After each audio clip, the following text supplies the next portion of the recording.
I'm Amanda Bertelli again, and today I wanted to talk to you about buying your first home. Home buying is a lot easier than most people think. Most of us think that we have to have this huge down payment and a really high FICO score, and that's just not the case anymore. Something like 8.2% of people buy a house with a credit score between 600 and 649. And then there's also 21.2% are at 650 to 699. That's 30% of people buying a home with a credit score under 700. Most people can make that work.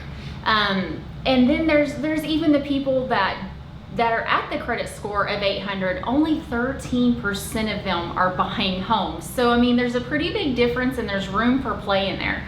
Also, 25% of people have a score of 700 to 749, and 50% are at the 749 to the 800 mark. So you just don't have to have this crazy high score like everyone thinks. Also, there's an average of credit scores per loan.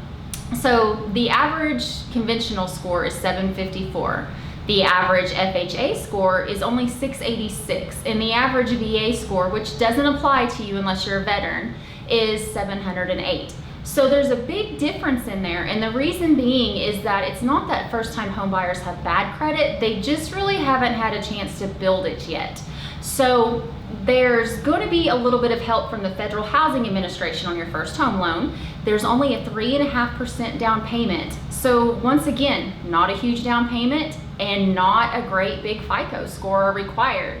And then think back to the housing bust. From 04 to 08, they basically just gave anyone that looked decent on paper a home loan.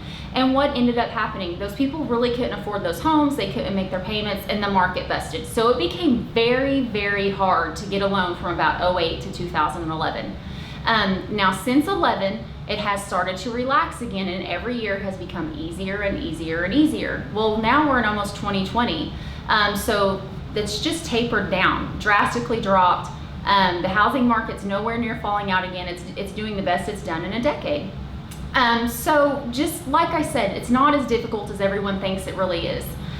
They're still going to check your credit. They're still going to check your debt to income ratio, but as long as you can afford that payment, you're going to be able to get that home. It's easier to get a home loan, but they're still going to check your credit.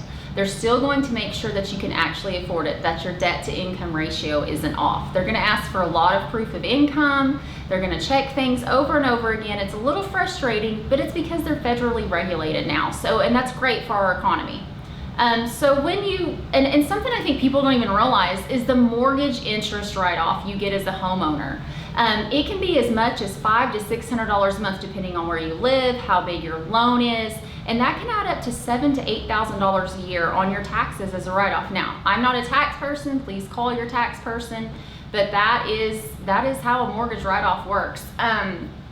Also, if you know someone that's looking for a home, but they're kind of hesitant, they're not really sure if they can afford it, if their credit's good, their down payment's good, just have them give me a call. I'd be glad to help them out, talk to them about it, and just kind of give them a few options. As always, I'm Amanda with Sue's Realty. Make it a great day.